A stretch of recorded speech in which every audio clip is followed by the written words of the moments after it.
Salut, bienvenue sur Agir Entrepreneuriat. Moi, c'est Lucien Akpeli. Ici, nous parlons de l'entrepreneuriat, de l'investissement, de l'éducation financière et du mindset. Si l'une des thématiques vous intéresse, abonnez-vous à la chaîne et activez la cloche de notification pour ne rater aucune de nos prochaines vidéos comme celle-ci qui te donnera du bon contenu business. Dans cette vidéo, je me propose de partager avec vous 4 idées de business qui vous permettront non seulement de gagner de l'argent, mais de prendre une place importante sur le marché. Restez jusqu'à la fin, parce qu'à la fin, je vous donnerai le secret qui se cache derrière les 3 premières idées de business qui vous amènera à rêver grand quand vous vous lancerez. Sans plus tarder, le premier business que vous pouvez lancer en Afrique et qui connaîtra de succès, c'est de mettre en place un magasin de location de chaises, de bâches, de verres, de tables, de cuillères et de fourchettes. Pourquoi c'est ces matériels que vous devez mettre en location dans votre magasin? Juste parce que pour divers événements tels que les mariages, les anniversaires, les fêtes, les cérémonies, les gens ne les disposent pas en effectif chez eux. Donc, ils sont obligés de s'en procurer ailleurs. Comment j'ai été mis en réalité en contact de ce business?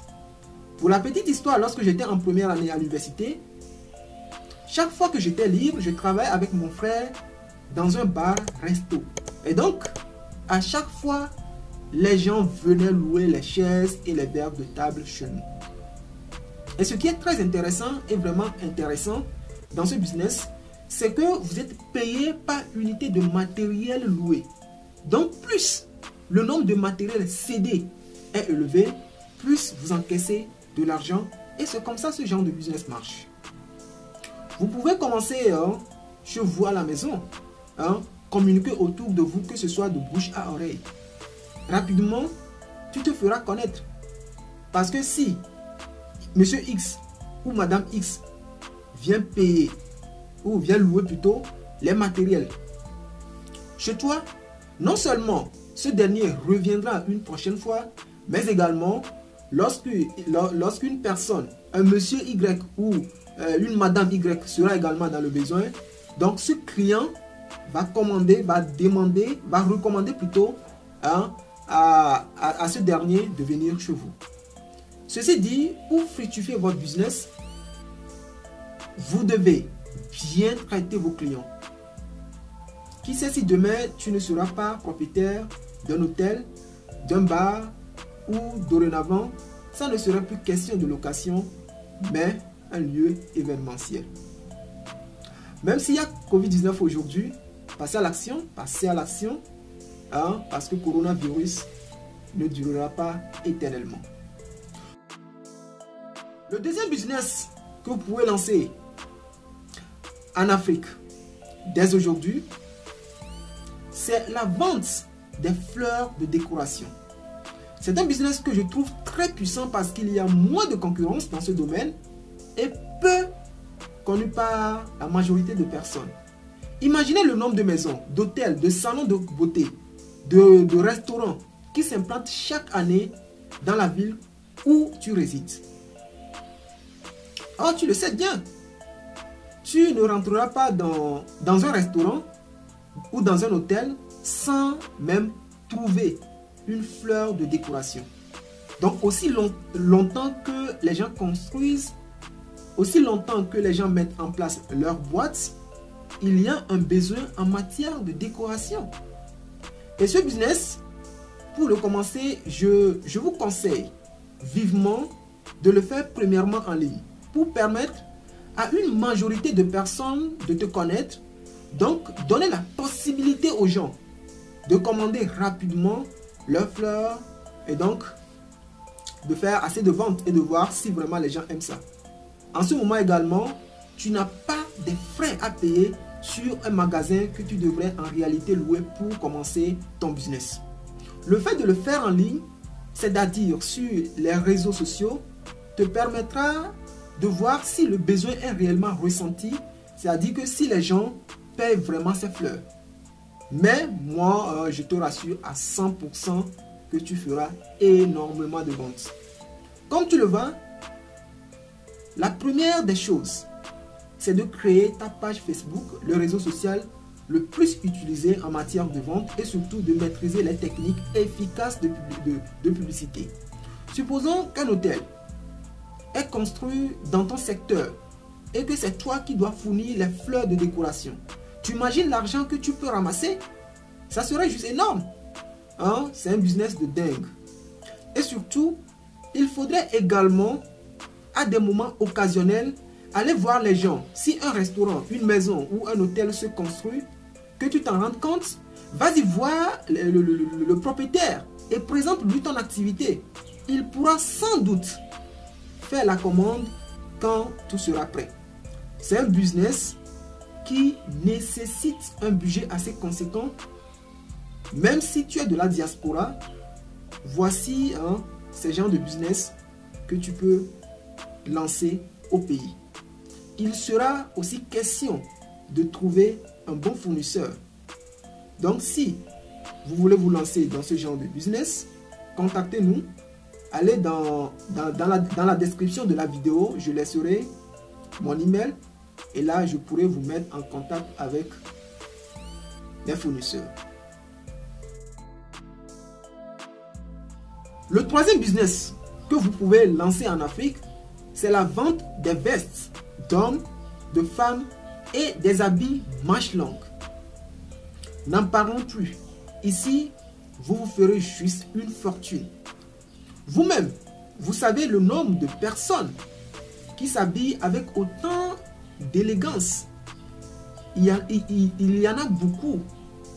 Vous aurez juste un marché énorme. Comment tu vas t'y prendre? Il faut d'abord chercher un fournisseur ou travailler avec des salons de haute couture et signer avec ceux-là un contrat de travail. La démarche, elle est très simple. Allez voir les responsables des écoles, des universités prestigieuses où généralement les étudiants ont un uniforme de tenue en veste et leur proposer un partenariat de travail. À chaque année où les étudiants s'inscrivent, vous serez cette personne qui va les procurer leur tenue sur taille et mesure. Comme vous avez déjà signé le contrat avec les salons de haute couture, ils s'en chargeront donc de le faire rapidement. Ça, c'est la première façon de trouver les clients. La deuxième façon, c'est d'aller vers les personnes elles-mêmes, dans les services, c'est-à-dire les responsables, qui non seulement paieront vos vestes, mais également des habits manches longues. La troisième façon de gagner des clients, c'est d'utiliser vos réseaux sociaux, WhatsApp, Facebook, où vous pouvez également faire plus de ventes. C'est un business que j'ai découvert au travers de l'ami d'un frère à moi. C'est ce qu'il fait comme business, même en étant enseignant. Et il gagne plus de 100 000 de bénéfices par mois sans contrat avec une université, juste en vendant sur les réseaux sociaux. Donc, notez-le bien, c'est un business qui te fera gagner beaucoup d'argent. Le quatrième business de cette vidéo que tu peux lancer aujourd'hui en étant partout dans le monde, c'est l'infopreneuriat.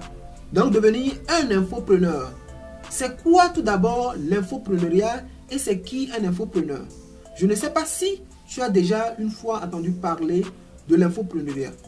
L'infopreneuriat, tout simplement, c'est l'entrepreneuriat de l'information. Et donc, l'infopreneur, c'est un entrepreneur de l'information.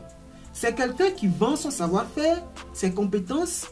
En d'autres termes, c'est quelqu'un qui a des compétences dans un domaine et qui les transmet à d'autres personnes.